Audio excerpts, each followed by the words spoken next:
Kryetari i Bashkimit Demokratik për Integrim Ali Ahmeti është takuar sot në selinë e partisë në Tetov me ambasadorin britanik në Maqedoni Christopher Ivon.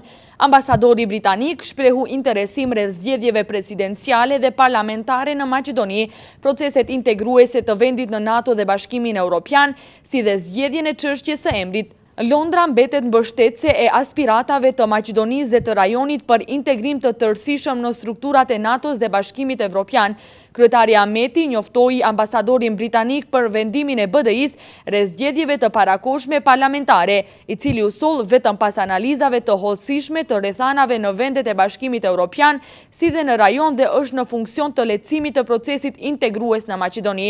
Në lidhje me zgjedhjet presidenciale, kryetari Ahmeti ritheksoi rëndësinë e idesë së BDI-s për president konsensual dhe nënvizoi se BDI do të kontestojë legitimitetin e një presidenti të zgjedhur pa votat e shqiptarëve, pa marrë parasysh a do të jetë fitues nga VMRO, DPMNE ose LSDM.